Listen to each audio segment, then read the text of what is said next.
Hello, and welcome to the We Recommend podcast, a movie podcast where every week we recommend a movie for you to watch and then come back here and listen to us discuss. I'm Jesse. I'm Jason. Voice confirmation required.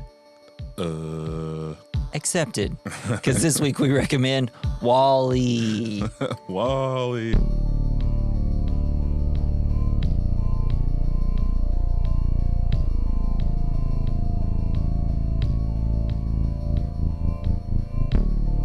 I spent a lot of time, I didn't spend a lot of time, but I did look up the conspiracy theories on WALL-E last night. Really? I didn't know there was any. There's one where they believe that WALL-E is Satan. Okay, makes sense. Because Eve. It's like the Garden of Eden. Garden of Eden, Eve gets the plant that destroys mankind. See, I was thinking that, I don't know, WALL-E's supposed to be Adam, Eve supposed to be No, he Eve? is Satan. Okay, so we're just going to get to the All right, most so negative WALL-E's aspect. The other one is, where did all the food come from on the Axiom? Well, it's all... It's people. Oh, holy crap, it could be people. Yeah. Where is it coming from? Whoa. Soylent Green is people. That's awesome. Yeah, they're definitely eating people. It's those babies. They're just grinding them up. Hell yeah. The taste. How are they having babies there? They can't even, like, what are they doing? What are they doing to have babies? They fuck. I mean, do you think they have, like, machines that move them? Yes. Okay, that's what I thought, dude. It's like they can barely walk. How are they going to have sex? I think they just kind of roll around. Maybe they just do, like, IVF. Yeah, they probably have to donate sperm every once in a while. They just have machines that it's probably like they put a tube on the guy and then it like leads to the girl. And then they just watch some sort of porn. I was thinking more of like an in vitro fertilization, but like there's probably like some kind of jerk off tent that they all kind of, your chair wheels you in there. Machine sucks you off, saves your sperm for later. Cool. That's really cool. So welcome to the episode about this Pixar movie. We're going to get deep into the details. We're going to get disgusting. This is going to be our filthiest episode yet. No, I'm glad you finally broke the seal on Disney because I have been waiting to do a Pixar movie and I just didn't know which one, and it just felt, for some reason, after Killing of the Sacred Deer, WALL-E felt right. Just wanted to be happy again. I just wanted to do WALL-E. Well, it's also, I've only seen it once. I just realized that before this last time I watched it, I saw it in theaters or at the drive-in, and that was the last time I watched it. But I consider it my favorite Pixar. So I do that with all my favorite movies. I'm like, I'll watch it once every 20 years. I don't know why. It's easier to do that when you don't have kids, because that's why I've seen it a billion times. Yeah, that's true. Anytime a Pixar movie comes out, I feel bad because you're probably watching it for the next month. Yeah. No, I don't mind. I love Pixar. I don't know. Well, speaking of Pixar, what's your favorite? Favorite Pixar? Yeah. Or if you want to give me like a top 3. Man, I don't know. I feel like ever since, like, none of their movies since Soul has been like Soul's cool. A banger. I liked Red, but compared to like WALL-E or like Turning Red, the one where she turns into a panda. Yeah, that one's good. The world almost burned down. And was Baymax? No, that's Big Hero 6. That's not Pixar. That's not Pixar. That's Disney That's Studio just Disney or Studios. something. Gotcha. I don't know. There's too many. They're all starting. They're both starting to look the same. Yeah, I feel like they look great. Like Disney and Pixar, they're starting to do the same type of animation. I'm like, what's the difference now at this point? Except there's this usually better writing in Pixar movies. Yeah, I can't even remember which movie is a Pixar movie and which one isn't. Yeah, all the Toy Stories, the Cars, the the Monster Incorporated movies. Oh, those are kind of cool. The 2 Incredibles. Yeah, those are good. The 2 Finding Nemos. And then you got like Coco, Luca. Oh man, Luca WALL-E. is so good. I haven't seen Luca. You got the Coco is too. And Good there's gonna be Dinosaur. a second Coco. Onward. Onward's fucking amazing. I haven't seen Onward. I hear that some pants make you cry though. Yeah, yeah, they do. It's so touching, but it is really good. I would say my top 3 would be probably The Incredibles and Onward, and man, I don't know, maybe Luca. Yeah, it's just so sweet. that's a pretty wild top 3. I feel like for Pixar, so mine will probably be WALL-E, either Toy Story So 1 or 3. Just if I wanted variation, I wouldn't put both of them in there.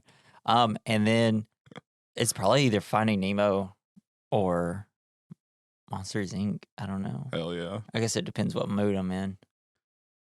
If I want to follow Albert Brooks looking for a son, then I definitely want Finding Nemo. I don't know. No, you'd like Onward. It's fucking sweet. Yeah, I want to watch it. I don't know. There was just a while where I just never watched any of them until Soul. It's like the new ones just don't look as interesting to me as, like, I don't know. I mean, I didn't even think Soul was like amazing or anything. I thought it was good, but the music was cool. Yeah, it was a fun movie. So yeah, up until this point, I was afraid of repercussions to suggest a Disney movie. Yeah? Why? What? I was afraid you might hurt me. What do you mean? I love Disney movies. Oh no, I love Disney movies. And there's even a Disney Dreamlight Valley, the game I have it on the Switch, and you can have WALL-E as a buddy. Yeah, and he just follows you around and helps you do that's stuff. Awesome. He's the nicest guy. He's also kind of a creepo. No, just a little bit, but he's a great bachelor. Yeah, especially in the beginning. Yeah, most organized bachelor. The boy knows how to live alone. I mean, the cockroach dude, so cute. I love the cockroach. I like how they made him indestructible. Yeah, every time he gets right over, it's like, oh, yeah, no, I'm fine. And then I like that whenever he like rolls around on them, everybody's like, And it's great. I love when robots are given human personalities. It's awesome. So, WALL-E stars or is voiced by Ben Burtt. Do you know anything about Ben Burtt? He voices R2-D2. Oh, really? That's cool. He's pretty much just done a ton of Star Wars films. He just goes beep boop. Mm-hmm. He said he did like 29 years and 10-month tour of duty with Star Wars. And he thought, well, at least I don't have to do any more robots. But when Pixar called, I could see this was something more like a Frank Capra romance with Buster Keaton thrown in. And you had the challenge of not only creating the sound of this fantasy world, but even the bigger task of creating principal characters built out of sound. So he didn't want to do any more robots after just like 30 years of doing robot voices for Star Wars. That could get tired. And they pulled him back in. He also worked on E.T., and I feel like that's why WALL-E kind of sounds like E.T. sometimes. Oh, yeah. My wife, who saw it for the first time, was like, why does he just sound like E.T.? And I was like, no, he does sound like E.T. E.T. is gross. I love E.T. So many wrinkles. He's a good guy, though. He's got his magic finger. Yeah. Ugh. Who knows where that finger is? They used to make toys out of it. And it's like they all just look like penises, man. All the toys just look like penises. Let's see. So I guess the director, Andrew Stanton, he came up with the design of WALL-E at a baseball game because someone gave him a pair of binoculars that looked just like his eyes. Sweet. And he said he couldn't even pay attention to the game because he just kept focusing on these binoculars. I gotta make a movie out of this. These binoculars look so cool. Hey, watch your son is on the field. No. I have to look at these goggles or binoculars. And I guess the original title for the movie was Trash Planet. Yeah, that's cool. It also had like a much different plot. Oh, was it the one where it's like the tale as old as time? Beautiful, sexy robot comes to Earth and falls in love with the trash monster? It was about a family of aliens going on a summer vacation on a planet, and it's supposed to be a resort, and there's this tiny little robot that drives them nuts. Oh, okay. Yeah, I'd watch that. Yeah, that's what it was. It's like, I'm trying to think. I feel like I don't know. I just think that WALL-E's too nice of a guy. Do you think WALL-E ever like put something inside of his compactor that really shouldn't be in there, like a gun? Yeah. And just shoots at him, yeah. It's like, oh, God, that's going to be some acid reflux. I think... Or he just gets into a patch of dildos. Yeah. This feels good. This is great. God. Like a can of hairspray just explodes. Yeah. Man. I think he'd be able to handle it. I mean, he's able to. He's pretty tough. He can handle anything. But he's the last one on the planet. Mm-hmm. What happened? Did he kill the other ones? No, I think they just Is this eventually. a Highlander situation? I guess they just eventually ran out of their. I don't know. Of the sun? Well, I'm assuming is that there was just like an issue with his programming to where he became smarter than them. So he's like, well, let me make sure I can rebuild myself. So anytime I see another one die, I'm going to take it. That's what I'm saying. He needs parts. Cannibalize it. Yes, he needs the parts. Yes. He just sneaks up on it. Just, give me those wheels. And then he eats them and poops And them your out. eyes. And then builds an entire skyscraper out of them. He should have built a monument to himself. What was the point of making them look like skyscrapers? The trash skyscrapers. Maybe he just likes Legos. It's like, was that just WALL-E's idea? Maybe it's his programming. But why would they want it to be, oh, let's get back in 5 years to the planet, and then you come back and it's like, well, now all our skyscrapers. So they made them look like planets. I don't understand the point of this. He's also been there. Maybe he's built other things because he's been there for hundreds of years doing this. Like over 705 years, right? Yeah. In the movie, it's the 700th year for the 5-year anniversary of their journey, which is the best. Yeah, he's probably built like pyramids, Yeah. He's probably really improved the infrastructure of the city. I bet there's a Sphinx out there with his face on it. That would be great. So there's a couple of cameos. You got the Pizza Planet truck. Yeah. Shows up. And you also have the Finding Nemo sea turtles make a cameo. Huh. Yeah. What, really? Yeah. When? Let's see. In another Pixar Easter egg, the sea turtles from Finding Nemo can be seen in the film's animated credits scene. Amusingly, there's also a small cameo from Mickey Mouse in the form of a silhouette that's been used in several Pixar movies. Another credit sequence Easter egg that's easy to miss is an appearance from the bird from A Bug's Life. What? I did not see that. Yeah, it's just like a sparrow. Honestly, I haven't seen A Bug's Life in I want to forever. I want to know this bird's back history. Yeah. Why it got a cameo. So I guess in the earlier versions of the script that the human characters were actually just going to be gelatinous blobs. They basically are. I mean, they're practically there, yeah. Yeah. They weren't going to have bones or anything. There's so little bones. Oh, also, the voice actor who plays Eve, Elisa Knight is her name. She is not really an actor. She was just an employee working at Pixar. She recorded all of Eve's dialogue just to give the animation team something to work from, while the casting people looked for a more famous actress to take part. However, the producers ended up liking her performance. They're like, so hey, she she got the worked role. for free, right? Great, we'll use that one. She's salary, so we don't have to pay her extra. Okay, good. Yeah. No billing though. Yeah. In the credits. No billing. Well, I mean, I guess she does get some. I don't know how all that works. Oh, I guess WALL-E began development in 1994. So I guess the initial idea for WALL-E first came in a now iconic lunch meeting between Pixar's top brass, John Lasseter, Pete Docter, John Rampt, and Andrew Stanton. In 1994, as Toy Story was nearing completion, the four brainstormed ideas for the studio's next projects, and Monsters, Inc., Finding Nemo, A Bug's Life, and WALL-E were all born at this meeting. So that's pretty cool. They're all born. I'm trying to think, which movies did Andrew Stanton do? So, because this director, have you been seeing ads for the 3 Body Problem?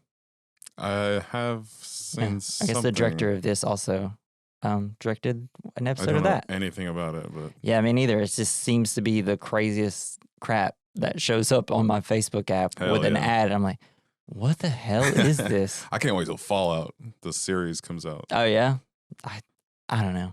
I get nervous about those things. Fucking love Fallout. It's probably gonna be shitty, but yeah, I'm still gonna watch it. So I guess Andrew Stanton did Bug's Life and Finding Nemo. That's why those 2 cameos were in it. Solid movies. Yeah. So the cast, so part of the cast, you have Ben Burtt as WALL-E, Elisa Knight as Eve. You have Jeff Garlin as Captain, Fred Willard, our boy, as Shelby Fortright as the BNL CEO. Oh yeah, I fucking love that guy. John is voiced by John Ratzenberger. Yep. Sigourney Weaver is the ship's computer. Hell yeah. Wait, really? Mm-hmm. Cool. You didn't notice I did not notice that. It kind of sounded like a speak and spell to me. Oh, really? That's just, our space girl out there just doing some more space voices. All right, bro.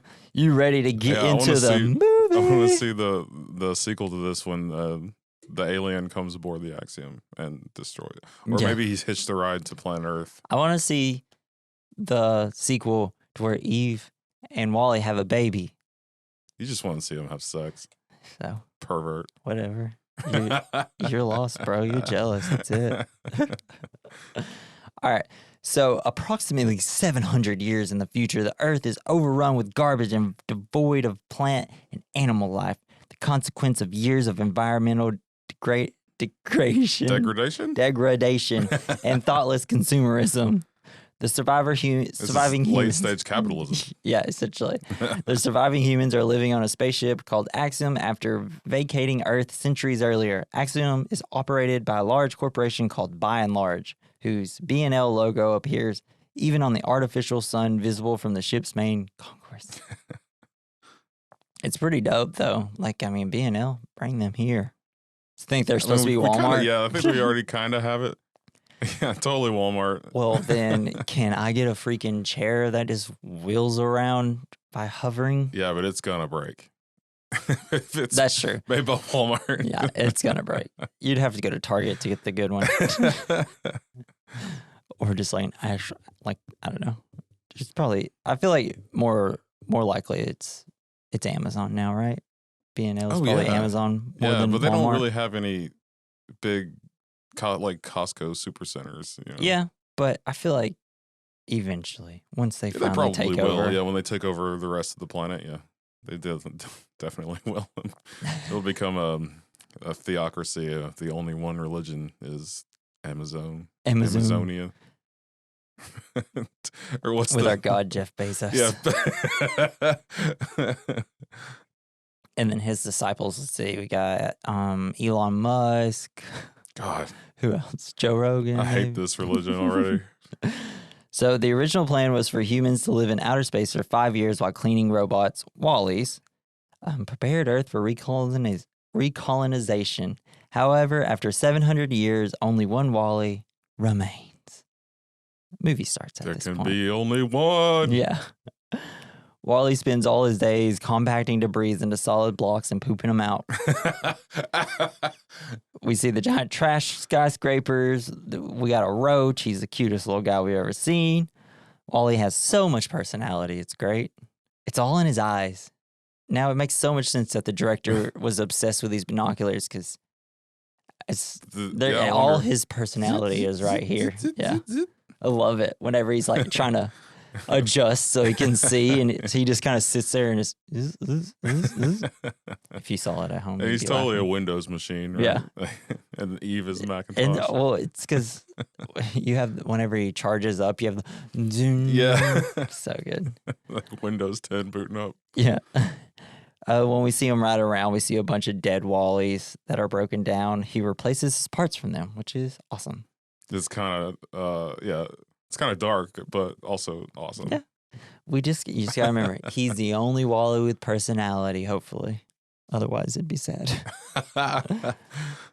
We also see him, he kind of collects interesting artifacts. You got lighters, hubcaps, light bulbs. Spork. Yeah, I love it. And he's like, what the hell? And he keeps them in his garage. He shares with a cockroach, his only friend. Man, is he who lives in a Twinkie? Is he like Ariel? Like how she's got her little grotto of human things? Oh, snap. Oh yeah. Shit. Dang. Oh, shit. He's a fish. Oh, no. Their same company's going to have to sue the same company now. So at night, he watches Hello Dolly on VHS and dreams of having a hand to hold. We also see him admiring space, dreaming of who else could be out there until a giant dust storm rolls in. Damn, dude. Hello Dolly was the senior play in my high school. Really? I only know the song that starts at the beginning, Put On Your Sunday Clothes. That's the only thing I know from Hello Dolly. That's it. We won't come back until we kiss a girl with her permission, of course.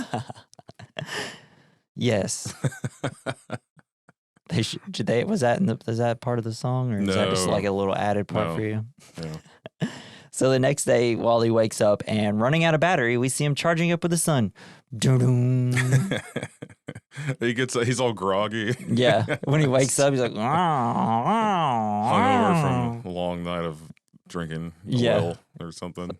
He puts like some kind of aerosol can in his belly. He just gets high as fuck. Yeah, that's awesome. Cockroach is like, man, you have a problem. We need to talk. Yeah, man. It's like if I quit doing aerosol cans, you can't live in a Twinkie anymore. It's like, all right, man, keep doing it. Don't do that to me. So later that day, while compacting, he finds a bra and a fire extinguisher, and until he finds a lonely plant. Not sure what it is, but recognizing that it needs soil and care, he picks it up and puts it in that dirt-filled old shoe. Which is great. I love what he puts the bra on his head, and he's like, I'm keeping this. Then he gets a fire extinguisher, and it's just like, shh. It's awesome. My favorite is whenever you got that. What's the little like paddle? Where you have the ball on the string, and then he starts hitting himself in the face. I think it's just a paddle ball. Yeah. I hated those things because they always broke. Really? You get really into it, you get a good run going, and then the string is so cheap, it just snaps. That's true, and it's like a dot of freaking glue. Yeah. Yeah. Not made to last. Exactly. So while returning the plant, WALL-E sees a red dot that turns out to be an enormous spaceship landing, and it deposits another robot. Eve, extraterrestrial vegetation evaluator. Is that what that stands for? Yes. This is all great, though, because WALL-E, he just starts freaking out when the thing's coming down. Instead of rolling away, he just digs under the ground. He has nowhere to go. Like, hi. It's such a funny idea. He's a survivor. And then I also like the bit of the spaceship when it lands, because you think it's going to be a giant thing coming out of it or a bunch of people. Like stairs. And then you just have one thing, and it looks like, oh, that's a giant robot, I guess. And then that thing pops up and then starts taking out something else. I'm like, okay, so is this the robot? And then another arm comes out and starts pressing buttons, and then it opens, and it's like, okay, it's another robot. And then it's like, oh, okay, it's this kind of weird cylindrical shape, and then she pops out. Yeah, like her arms. Does like the Macintosh. Yeah, it's awesome though, because I don't know, it's just a funny little bit where you're like, is this ever going to end? And then it's just this tiny little robot. That's it.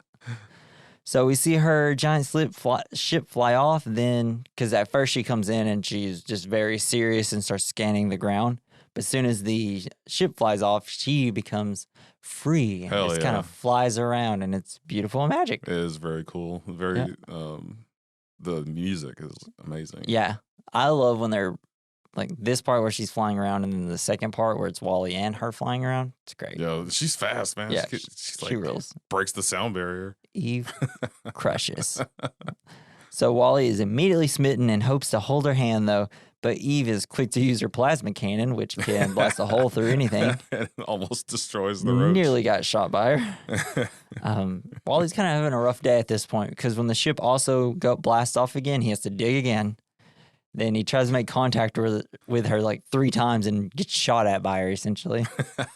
Shit, because she's deadly. Yeah. It's like she's not messing around.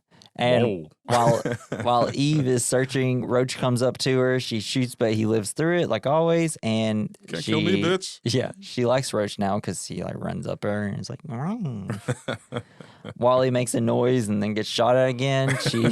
She scans him and then just leaves. Yeah, I've been there. Yeah, I've been scanned and now I'm alone. Yeah, she's deemed me unimportant. Yeah. But when she leaves, he follows. He gets ran over. Oh, yeah. When he's following her, a few of the little bits is he gets ran over by the carts, which is hilarious. Like, builds her a sculpture. She doesn't care, though, and then gets crushed by pipes immediately. Its eyes are like the little Christmas ornaments. And she's like, this must have been here the whole time. Eve flies around Earth looking for vegetation, but becomes distraught upon not finding anything. I don't know what happened to my voice there. That was weird. She gets stuck on a magnet and then blows up some shit because she pissed off. She was so pissed. Yeah. Such a great shot though of all of them exploding. And, so dope. all the ships just fall down. Yeah. Like dominoes. And then they all start exploding. Yeah, there's a huge explosion. And this leads Wall-E's like, now would be a good time to approach her. Yeah. After she just destroyed giant ships. And he kind of, it's like a classic nerd bit where he's trying to slide up next to the girl. It happens in freaking Scott Pilgrim versus the World. It's the same bit, except I guess they got it from WALL-E. Yeah. She asks for a directive, and which leads them to all introduce themselves. And at first, she's speaking a couple different languages. And this is where we get the WALL-E, Evie, or Eve. But he's like Eva. Then she kind of is laughing at him, and then he's like, "Hey, come with me. There's a giant dust cloud." But she's like, "No." I love what she's like, directive, and then he puts some trash in him, and it comes out all wonky. So fucking cute. Great. Yeah, dust storm. Yeah, so coming at him. Dust storm comes at him, and he takes her back to his garage. Go back to my place. So yeah, you'll be safe here. Nothing to worry about in my garage. I'm just a harmless old robot. So he takes her back to the garage where he shows her his collection of human artifacts. He shows her his stuff, and she is able to figure out what most of it does. Like, you have the light bulb. He holds it, does nothing. She grabs it, lights up, and he's like, wait a second, what? You have the Rubik's Cube, and he turns around for 1 second, and he turns back, and she solved it. You have the bubble wrap that she does in 5 seconds. Hell yeah. But then he puts on Hello Dolly. They both kind of dance a little bit until E goes a little too hard. The fucking house. Yeah, she just starts jumping. And then probably weighs like 10 and then he's like, ton. Wait a second, spin. Then she starts spinning and knocks him into the not a great dancer. Side of the wall. So, but whenever they kind of dance, he breaks his eyes while doing it, and then he goes to fix it. She lights up a lighter and then which kind of sets the mood. Lights up a cigarette. Yeah. It's like, you don't want any of this, WALL-E. Directive. But yeah, so it's kind of he's falling even more in love with her because it's kind of candlelight look to her. And then he goes to try to hold her hand, and she completely pulls it away. Love. Wow, that was beautiful. No, it wasn't. Sounded just like her. So she's still resisting holding his hand. However, he shows her the plant he found. This activate. What is my voice doing? I'm so tired still. I pretty much just woke up before you got here. This activates her prime directive. She takes the plant into a special containment capsule within her body, sends a signal to her mothership, and then goes into hibernation mode. This is what happens. Yeah, whenever you give your significant other a really terrible gift. She's like, we will not talk for weeks. No, this is exactly what she wanted, and now she's through with you. Well, you just walk in, she's laying in bed. It's like, are you okay? Your gift sucked. I'm in hibernation mode now. No, but it's really sad because WALL-E's so sad, and he's like, Eva! Oh, he's alone again. And he's all confused. So WALL-E tries to make her safe and comfortable. He shelters her from thunderstorms. It's so funny. Takes an umbrella, gets shocked by lightning. Grabs another umbrella, immediately gets shocked by lightning. It's like, come on, thunderstorm. This is a little ridiculous. Yeah, here. It's so romantic too. He's just taking her on little boat rides through the oil spills. Takes her to a park where he can watch the sunset next to her. Tries holding her hand, but his hand gets stuck. Forcefully holds her hand. It's like, you know what? Her sleeping is not consent, WALL-E. Just saying. You've been watching too much porn, WALL-E. He just knows what he wants, and he's been able to take what he wants for hundreds of years. Yeah. So several days later, the mothership returns and collects Eve. WALL-E hitches a ride on the ship, though. It's this great sequence. Then we get this great sequence through space where he charges up at the sun and immediately charges them up. It's like, yeah. He's closer to the sun. He puts his hand through Neptune's rings. I'm assuming it was Neptune. Yeah, it looked like Neptune. Space dust. But the ship eventually returns to the Axiom, several light years away from Earth. It's essentially just a giant cruise ship in space. It looks great. I thought there should have been more rock and roll music playing. Yeah. I don't know. Did it remind you of this part remind you of what's the movie that we did? It's like our 5th episode. Corbin Dallas. It does. Yeah. The Fifth Element. Yeah, The Fifth Element when they go to the hotel. Yeah, looks just like it kind of a little bit. What was that called? Paradise something? Fluster in Paradise. Yeah. How could we forget that? We only had to set it 5 times. Where is Chris Tucker in this movie? Right. He would have been a great WALL-E. He should have been Fred Willard's character. He could have been one of the other robots. Yeah. WALL-E, baby. WALL-E. He should have been a radio. There should have been a radio on deck. That should have been him. That would have been perfect. So Evie, I keep wanting to say Eevee because freaking Pokemon. Eve and WALL-E are examined in the landing bay. We meet Mo. Yeah, Mo's the coolest. I love Mo. He's my favorite character. I'm not lying. OCD about he cleaning. is my favorite character. He He's rules. Hilarious. He wants to clean WALL-E so bad. Eve is still in hibernation mode and is taken to the ship's commander, Gopher. WALL-E pursues her, followed by Mo. He's just a cleaning robot. If you're just listening, you've never seen it, and he's great. He's got this little thing, and so it looks like his hands are just like holding this bar thing, and so there's times where he'll like hit the ground with it because he's like, hey. And then he just wheels around. I don't know. It's just he's just such a cute little robot. I don't know. It's almost like a little grinder or something. Yeah, it looks like a grinder. Yeah. I just love later when him and WALL-E like shake hands with his hands, with his little arm. It's so cool. So on the way, WALL-E sees humans for the first time. They're obese and largely unable to move on their own. They are carted around the Aximum in hover chairs with video screens that allow them to communicate with one another, see a variety of advertisements for drinkable fruit products. Cupcake in a cup. I literally had an insure right before doing this podcast, which is just drinkable food, essentially. Yes. I don't know, man. Pretty cool, though. I like these hover chairs. I know. I don't really like I don't like the screens. I do not like the way those screens looked. I don't want to see through my television. Oh, okay. And also, I don't like the fact that anyone can just kind of communicate with you while you're in the chair. I'm like, there's got to be like a privacy I would just feel like in call, they'd immediately message back, I know you're not doing anything. You're in your chair. Yeah. Answer your phone. Nobody does anything. This place sounds like a nightmare to me. Yeah, it's pretty awful. And also, it could have been cool at first, before they lost all their bones. Yeah, I just feel like there's always going to be people that aren't going to be lazy, though. So I don't think everybody would have been this big. I get that it's just a relative, like, Pixar way of like, hey, everybody's the same because we all can't be lazy like this. Everyone got lazy. But there'd at least be like one person be like, just working out. Just like, what? Golly. This is real mass right here, baby.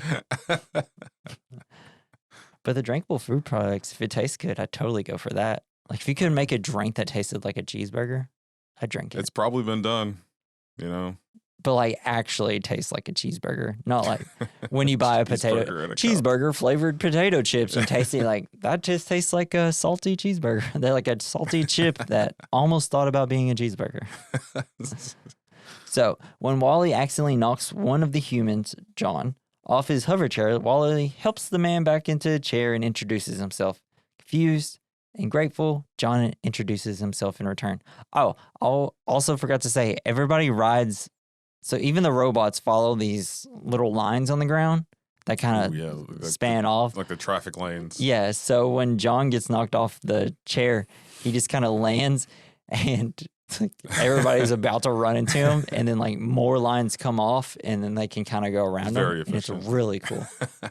I was like, man, they thought of everything here. I thought it was cool too. Like when he disrupts John, it's like the first time John has ever not seen looked anything? At a screen. Yeah. He has seen anything at all. That was like he's never looked out the window, never just stopped. Like that was to the smell the roses. It's like no one's ever just been like, my eyes kind of hurt. Could you just turn off the screen for me? And then looked out into the the fact that they're in this giant, beautiful like resort area. They didn't even know they had pools. What are you talking about?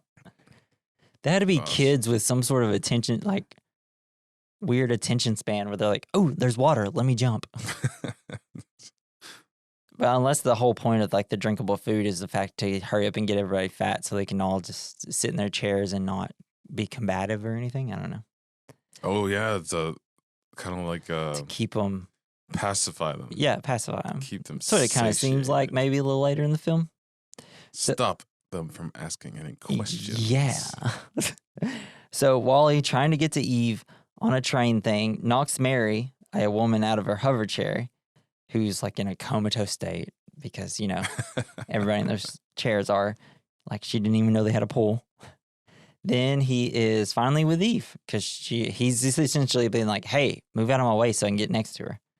So WALL-E rides with Evie to the chambers of the captain, who's voiced by Jeff Garlin. I love when right before he goes into the captain quarters, there's a little robot and WALL-E waves and it's like, and then the receptionist robot. Yeah, and then the robot looks at it his own hand and is like, holy shit! Wait, what does that mean? Why did I do that? Which we'll get the conclusion a little later. It's hilarious. So when we eventually meet the captain, we realize that he's like kind of catered to just like the rest of the humans on the thing. It's like, so we also briefly meet Otto, the ship's autopilot. His eyes flash A113. Just for a brief second, which we'll find out what that means later. Okay. The captain is really excited to make morning announcements. This is where we get the great line. It's our 700th anniversary from the 5-year mission. I also love that it's like 12:30, and he's like, wait a second. It's 12:30. Why didn't you wake me up to do morning announcements? It's the only thing I get to do. And then so he turns the clock back to whenever it's like the morning time, and it's like, bro, you've messed everyththing up. The whole day's nobody messed cares. up. Yeah, no one even realized it. So the captain is confused but excited about Operation Recolonize, which is triggered by the Eve's find. The plant. Yeah. When the captain reactivates Eve and orders her to produce the plant, it is missing. The captain orders Eve and WALL-E to be taken for repairs, but after they've left, decides to educate himself about Earth. It's like, define Earth, she says, and it talks about land and seas. He's like, define seas. Hell yeah, dude. He's thirsty for knowledge. And then when WALL-E and Eve are leaving the captain's deck, they come out and the receptionist robot is just like really fast with his hand, like. Love this new thing. That's like this. It's so funny and great. So in the repair bay, we see a bunch of silly robots. You have like the paint robot that's just spreading paint everywhere and painting All the everything. defective robots. Yeah. Then like you have the makeup robots that just beat the shit out of everything. And then you have the boxing robot. You're just like, is this? Bah, bah, bah, bah, bah. And then you have that one tennis robot that is just constantly hitting tennis balls at this other robot and hitting it in the head. But WALL-E mistakenly thinks Eve is being harmed by the repair crew and uses her plasma cannon to save her, inadvertently releasing other robots who had been taken in for service. Eve is getting hell pissed off. Yeah. Because she's just in a spa day over there and he's thinking she's dying.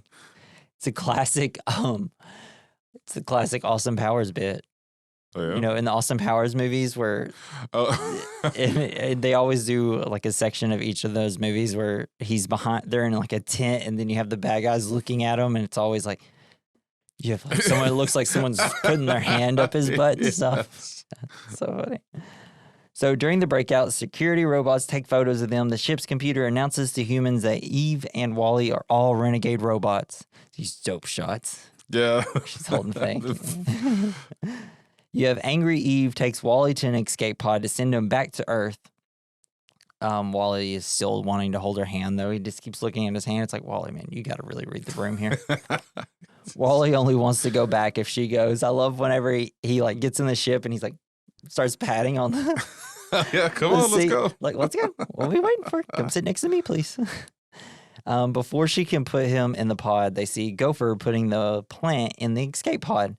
After Gopher leaves, WALL-E goes to rescue the plant, but is blasted into space before the pod self-destructs. WALL-E uses the emergency escape hatch and a fire extinguisher to exit the pod with the plant. Eve's like, "Oh no!" But then like sees him out with the fire extinguisher kind of floating around. It's just flying around like crazy. Yeah. A joyous Eve plays/dances in space with WALL-E. Yeah, that's a cool scene. Even gives him an appreciative electric kiss. Oh. So fucking cute. It's adorable. Yeah, it's hilarious. Kind and of sexy. Great and Get amazing. you some, WALL-E. And He fucks love now. exists. So, and then we see Mary and John. Mary's just looking out into space like, what the heck? This has been out here? And then sees Evie and WALL-E's like, whoa. And then she goes and like bumps on John. And it's like, hey, look at this. And then Mary and John accidentally touch hands. And now it's like, dang. It's like, ooh, yo, let's lose some weight and make some babies. Let's go play in a pool. It's probably more like, let's eat cupcake in a cup. And they're like, let's go get to our reproductive machines Netflix let and them jerk us off. Oh, God. But they start liking each other, Mary and John. We see the captain is still learning about Earth. It's like, you can farm and grow pizza. Yes. And then he asks one last thing, define dancing. And then while WALL-E and Evie are out flying around, Sigourney Weaver's just telling us defining dancing and why you see them dance around to music. It's great. I love it. This movie very pretty. rules. Then we see Mary and John hanging out by a pool. So using the garbage chute, Eve and WALL-E sneak into the captain's cabin to give him the plant. He looks into Eve's memory and to see how Earth is now and sees no blue skies. And he's like, where is everything? This isn't Earth. This like sucks, the bro. End of Planet of the Apes. Yeah. What did we do? God damn it. Yeah. Then Eve sees her memories of WALL-E while she was in hibernation. And now she's in love. Captain finds Pornhub on the internet and just we don't see him for a while. Yeah, he's just like, wait a second, Earth? Meh. We'll skip it. Explain pornography. Bro, there's going to be so much Axiom porn when we get back to Earth. And it's like, it's just going to be so much about it. Oh, God. The captain takes care of the plant and realizes he has to take care of the planet, too. Because he takes the plant, puts some water in it, and then he's like, he's looking at Earth like, we have to do this to our planet. Gotta save the planet. And this is where we Captain Planet. Start getting our, hey guys, be nice to the Earth message of the movie. That's the power is yours. But then Otto shows up and reveals he was the one who stole the plant earlier. It has no intentions of allowing a return to Earth because of centuries-old directive that was issued when the Earth was believed to be permanently uninhabitable. The captain pleads his case to the Otto, but Otto has orders. The captain says he doesn't want to survive. I want to live. I want to live, damn it. Otto calls for Gopher to take the plant. Fuck you, Captain. It throws the plant into the garbage chute, but WALL-E catches it. I also love, so whenever we see the directive, like the new the A113 directive, Fred Willard gives, he's like, we're fucked. We're fucked. It's over. We screwed up. It's like, what happened? It's like, was it just riots? I don't like. They're just like, screw it. We're done. They figured out this ain't. Our trash robots are not going to be able to do this in 5 years. This ain't it's going to take longer than that. We're out. We have another ship where it's actually going to be better than this ship. But Otto blasts WALL-E, Eve, and the plant back down the garbage chute and confines the captain to his cabin. WALL-E and Eve are being shot into space with the rest of the trash, and WALL-E is badly damaged by Otto's shock. And it's real sad because the rest of this movie, up until the very end, WALL-E is decommissioned at this point. Oh. Sucks for WALL-E. But while they're being almost sucked into space, luckily Mo finds WALL-E and gets stuck in the space chute doors, and it allows them to not get sucked into space. We see WALL-E's computer chip is completely destroyed and he may die. WALL-E and Mo, they kind of shake hands for a second. Oh, it's so sweet. Cute. Like he's on his deathbed. It's like WALL-E, Mo. Yeah, Mo. Eve can't find a proper chip though. Yeah, she goes digging through all the trash. Oh boy, it looks like he's about to get out of it. But WALL-E shows her the only way to get help is to get to Earth. Because he's showing her the plant. And he's like, directive. And she's like, no, I can't do this. And he's like, bitch, I said directive. Get me to Earth. And she's like, oh, don't call me bitch, WALL-E. Yeah, it's me. It's insensitive. Yeah. They are making their way to the captain quarters, and the rogue robots come to help them while they're being chased by police. They even the shit out of the police. And they're even like kind of humming the Put On Your Sunday Clothes that WALL-E plays. Yeah. And then he starts playing it, and they're all like, let's go! Revolution! So meanwhile, the captain has figured out how to hack into the ship's communication system and tells Evie and WALL-E to head to the ship's central deck, where a special machine will return the ship to Earth when the plant is placed inside it. Yeah, he's also fighting Otto. Yeah. He's and like Otto has purposely turned his own like head wheel to the right so that the ship is on its side. Oh shit. And all the stuff are kind of following it onto everybody. With the helps of the liberated robots, WALL-E and Eve make it to the central deck where the special machine has risen from the platform. We see the boxing robot like really go to town on some police robots. You know, that kind of reminds me of all these robots. Did you ever see Astro Boy? No, I've never seen Astro Boy. It's really good. But they have like this place where they throw all the defective robots, right? And then you've got these 3 robots that are like the Robot Liberation Front, the RLF. Yeah. They're really funny, but I don't know. That's a good movie too. Also kind of reminds me of Nicolas Cage, isn't it? Oh, really? Hell he's yeah. Astro Boy's dad. Man, we went to go watch Late Night with the Devil, and there's like 2 Nicolas Cage horror movies coming out this year, and it's great. Oh. And they also have I saw a trailer for a movie where it's the point of view of like a Jason type character. Whoa. And you're just kind of following him as he walks through woods and kills teenagers. Is he humming the same song as WALL-E? Yes. Stab, stab, stab. That would be pretty dope. We also see the captain fighting Otto, and he kills Gopher. Rip.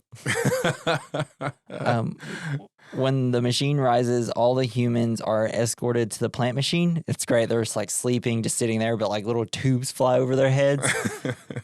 It's great. Otto tries to force the machine back into the platform, but is prevented by WALL-E, who wedges himself between the floor and machine, being crushed. Oh, God. Goddamn, WALL-E. And then the captain manages to stand up on his own and shuts off Otto. We get the 2001 Space Odyssey song plays. I love that shit. Eve puts the plant in the special machine found by Mo. Let's go, Mo. And everyone gets super stoned. Yeah. Smoking a bowl. And the axiom is whisked back to Earth. What are we doing again? It's like light speed. It's great. We're gonna like save the planet. Yeah, bro. So WALL-E has been nearly completely destroyed by keeping Otto from collapsing the platform. Once they reach Earth, Eve rushes WALL-E back to his garage and repairs him. We also see Roach was like waiting in the same spot. Roach is having a party. Yeah, like it's a house party. You just see like they've just been having like crazy cockroach orgies and stuff. Oh yeah, it's like damn, bro. The other roaches will eat their own eggs and wings to keep from starving to death. Really? Holy crap. I had a teacher who kept one in a jar for like a year. Just to see what it would do? Just to see what it would do while it's starving to death. It's morbid now that I think about it. Jesus Christ, dude. I would have been so bummed out, especially if I saw WALL-E then went to his classroom and be like, I'm going to liberate you. Just blast the fuck out of him with Eve's gun. Yeah. So once WALL-E is repaired, WALL-E doesn't recognize her and begins to compact garbage. Eve is super sad, holds WALL-E's hands, and gives him an electric kiss again. Dang, boner time. As soon as she went up and like got really close to him, I was like, oh crap. This is the part of the Pixar movie where I start to tear up. I was like, oh no. The robots don't cry, Jesse. But the little electric shock properly reboots WALL-E and his eyes start twitching, and then he's back to normal.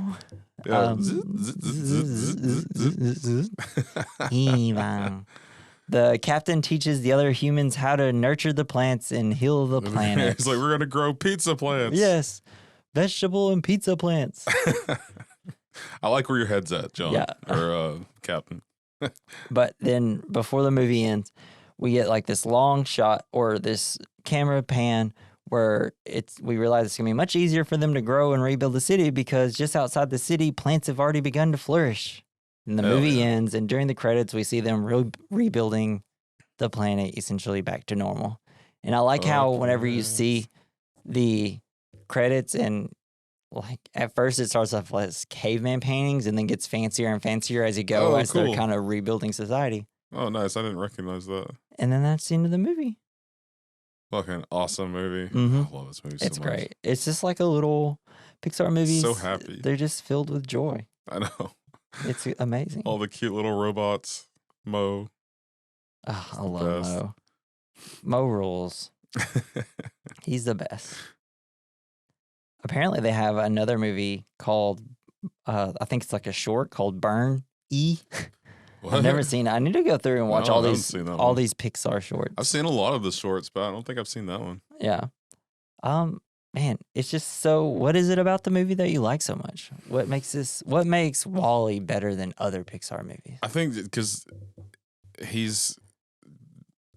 doesn't really have a big vocabulary, and the only way he can kind of show emotion is like through his eyes. His eyes, yeah, and the way he twitches them. But I think he's. It's just so cool how you can see all this personality he has, even though he didn't say shit hardly. Yeah, and it's very impressive that how little dialogue there really is. I mean, usually it's just robots just saying their names. Yeah, but it's still good. You still understand what's going on. It's really just adorable, and and the director's it's like love supersedes all language. And maybe. I love that the directors, I guess, was just while working on this, anytime they took a lunch, they would watch silent movies to so they could incorporate it into this movie. So it'd be, they'd be like, cool. How did silent movies do it? How did it keep our attention and stuff through the years? they do something and then the words pop up and then they do something else. Do you think WALL-E ever had any other VHSs, or do you think Hello Dolly was like his favorite? I think that's the only one he had, honestly. Maybe it's the only one he found, and he's like, oh, there is no other one. This is the only one. This is the only movie. This is the only movie anybody's ever watched. All right, so we're going to move on to our categories. The first category is the good, the bad, the ugly, the fine. It's where we talk about the good of the movie, something we like, the bad, something we didn't like, the ugly, something that didn't age well, the fine, something that it did age well. For me, it's just like the good is I kind of like the lack of dialogue and the similarities to silent films. And it's just the music and the like grand vistas of the scene. Exactly. Kind of tells you like everything you need to know sometimes. Yeah, which then led to my bad. Disney Plus streaming app didn't look that great on my TV. It just especially anytime it panned into the sky, you can kind of see. It may just be like maybe it's my TV. It's not good enough for HDR or whatever. I don't know. I don't always have this trouble. I don't have this trouble when I use my physical media. So it must just be streaming. What do you mean, like books? Well, no, like when I put it in my Blu-rays, it just looks a lot better. Oh yeah, when you put a book in a Blu-ray and it plays the book movie. Yeah, exactly. Yeah. It just reads the movie to me. That'll be legit. What do you got for bad? You got anything? Not really. Man, it's just there's nothing really bad about it. I mean, it's hard to find something like that in these types of movies. We kind of picked the best Pixar movies, so it's hard to find bad stuff. So the ugly, I just put how annoying people are anytime a new piece of technology comes out and they say we're just heading to WALL-E town. That's what didn't age well with this movie for me. God. Oh God! People just annoy me with it. People and they're like just basically our parents. Mm-hmm. Anyone who doesn't understand. What's because you got the new Apple Vision and you saw people. They showed people like on a train using it, and I'm like, I don't know, man. Just seemed like what's the difference between a laptop and something you put on your eyes? Except like it just looks a little sillier right now. I mean, eventually it won't look as silly. I don't know. You got somebody with the Vision Pro thing. He's like air jerking somebody off. Yeah, I don't know. That was the only thing that I thought maybe didn't age well. I don't know. Maybe. I don't know. The trash sucks. Let's sucks. Not cover the planet with garbage. Yeah, let's figure that out. I am down with eating human flesh. Yeah. okay. If it comes to that. So I will put that as also not aging well.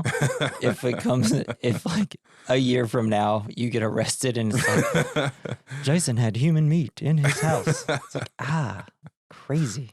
All right, and then we have the fine, something that aged well. I put Pixar. Yeah, There's Pixar, always man. aging Pixar's well. killing it. Yeah, they always crush.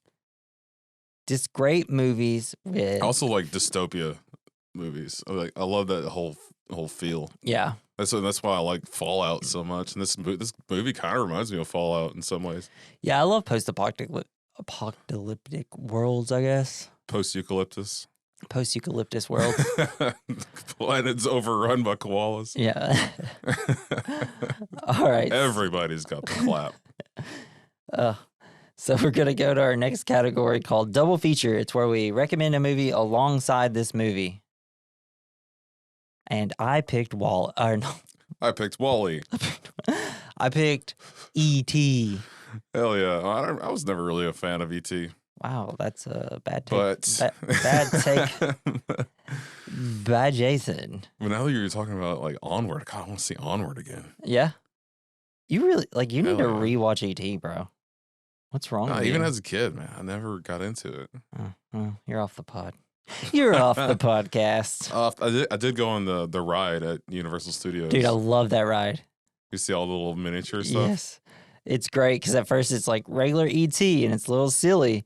And then the acid that they put inside your veins halfway through kicks in. Just tripping balls. And then you're on a whole nother planet. It's so weird. I don't know. I love that ride. I know when I got on it, people were like, what is this shit? This looks dumb. And then, I don't know, as it kept going, I was like, this rules. What are we talking about? That's kind of how I felt about the Jaws ride. Yeah. It was just so janky. I've never seen the Jaws ride because it's not there because they put the stupid Fast and Furious ride there and I'll yell about it forever. I mean, it was just so bad. It was fun. Yeah. You know? It's kind of like how they should probably replace the dinosaurs with the yokel Jaws. I love the Jurassic Park ride. I love those little dummies. They're so good. I know, but like half of them don't work. It's like the best part. His jaw's all slack jawed.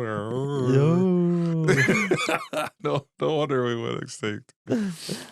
But then that's our coverage of the film WALL-E. It's a great movie. We loved it. Hope you loved it. Hope you enjoyed the episode. I love it so much. Make sure you join us next week as we cover the horror film called Creep. Yeah. Stars Mark Duplass. It's on Netflix. If you haven't seen it, it's a wild movie. It's so fun. It's creepy. It's great. I can't wait for you guys to watch it. I can't wait to talk about it. I really wish we could record it right now because it's so fun. I don't know. And it's also like super short. And then next year we're going to do Creep 2. Oh. Which is also equally good. And they should make 500 of these movies. Yeah, I can't wait to see it. I've never heard of it. Yeah, you're going to be like, really, Jesse? No, it's just kind of a movie about... I'm not even going to explain it. Just go and watch it. Yeah. Just watch it. It's great. Just watch it. Listen to us. It's one of those movies where it's like, oh, I wish I had a podcast to talk about it. I'm like, why am I not doing the movies that I think that about, you know? Like, hey, I want to talk about these weird movies that I've seen. But so thank you. Yeah, join us next week. If you want to send us an email or something, send it to werecommendmailbag@gmail.com. And if you want to follow us on social medias, go to our Linktree /We Recommend Podcast. You can also listen to us on other streaming platforms. Easiest way to go through all of our stuff. And thank you, Joey Prosser, for the intro and outro music. You can follow him on X @Mr. Joey Prosser. That's it, man. I have been Jesse. I can't wait to have reader mail. I know. This has been the We Recommend Podcast. I've been Jesse. I've been JC too. I'm also Jason. This is called farming. You kids are gonna grow all kinds of plants. Vegetable plants, pizza plants. Oh, it's good to be home. And weed. Lots and lots of weed. See you next week. Bye. Bye.